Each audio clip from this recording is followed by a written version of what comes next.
What's going on, guys, and welcome to Highly and Alph Gaming. I'm your host, Alph, and did you know that Zelda games are a thing? It's been about a year and a half since Nintendo revealed the Breath of the Wild sequel, and I don't think I'm alone in hoping it comes out really soon. I actually have a whole video detailing what I want that game to be like, but that isn't what we're talking about today. We already know that the next Zelda game is going to be pretty similar to Breath of the Wild, but what about the next Zelda game? After Nintendo wraps up their story of the Four Champions and the Calamity, where can Zelda go after Breath of the Wild? As you probably guessed, that's what this video is about. One thing I want to very quickly mention, just to avoid any confusion, is that open world Zelda is the future of Zelda. I don't realistically see Nintendo going back to their original 3D Zelda formula after Breath of the Wild 2, and I'm okay with that. If you don't think that's true, I'd love to hear about it in the comments, but this video is being made under the assumption that I'm correct. Anyway, on to the ideas. Okay, before I get into what Zelda could do going forward, I think it's important to look at some concepts from past Zelda games and see which ones would be worth bringing back.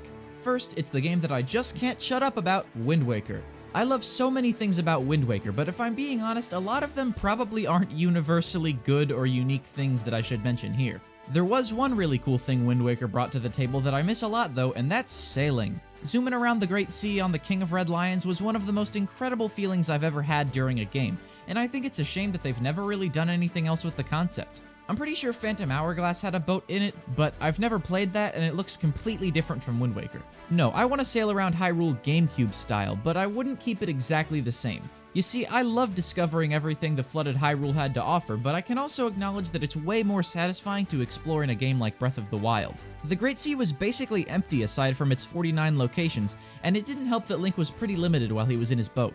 You could use a couple of your items at sea, but it was never very interesting, and navigating smaller areas was pretty awkward. I'd aim to solve all of those aforementioned problems in a few simple ways. First of all, the King of Red Lions would get a bunch of cool upgrades throughout the game. Okay, he probably wouldn't be called the King of Red Lions anymore, but I'm talking boat-specific items, a bunch of faster and/or more smoothly controlling sails to equip. Maybe the boat itself could ram into stuff, I don't know.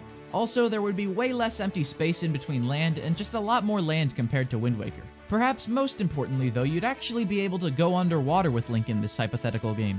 Maybe with the iron boots, maybe something more similar to the Zora mask, but regardless, the ocean wouldn't just be a solid blue sheet. Some caves or challenges could be accessed from the boat, but its main function would be to act as a fun, quick way to move between locations underwater, or maybe on islands. I obviously haven't worked out all the kinks yet, but I think this would provide for some really satisfying exploration. You'd sail around, killing guys and collecting little treasure bits, but also find shrines or dungeons in or near the various bodies of water. And yeah, I do mean various bodies of water.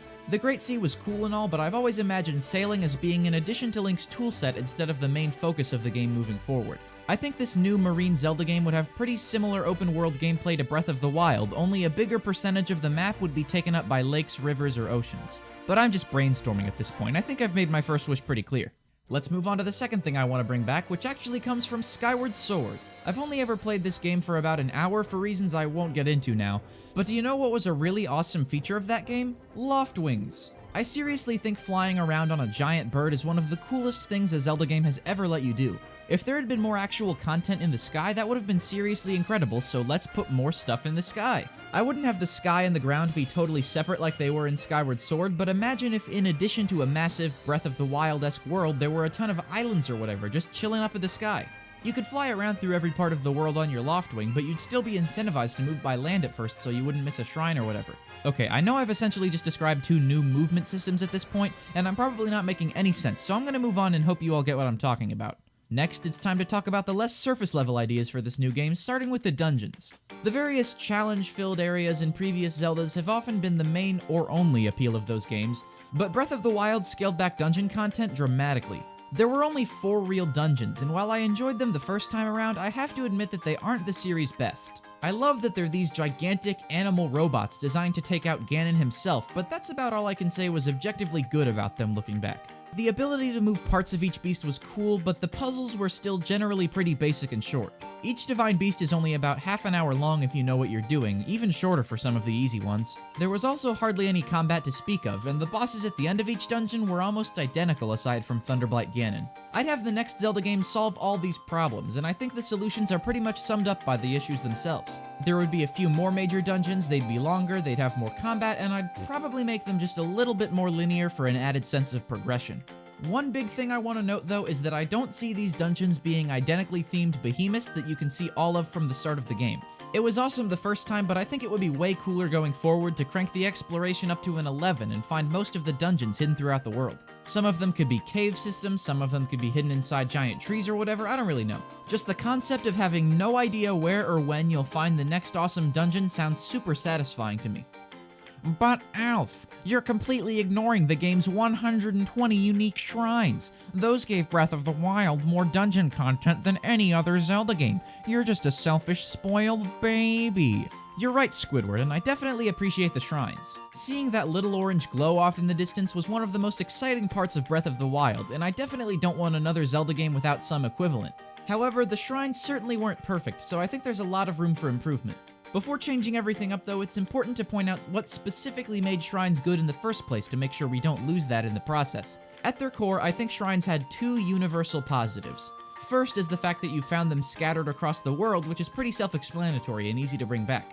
Second though is that you're incentivized to complete them because they give you a spirit orb that can boost Link's stats. Finding some kind of challenge everywhere you go that makes you stronger is about all we need to keep and have the shrines still be good. So what would I change about the shrines themselves? First of all, I would have there be less of them to account for the extra dungeons hidden throughout the world. This isn't so much of a wish as it is a necessary compromise, but I also think having less shrines would make more of the shrines be good?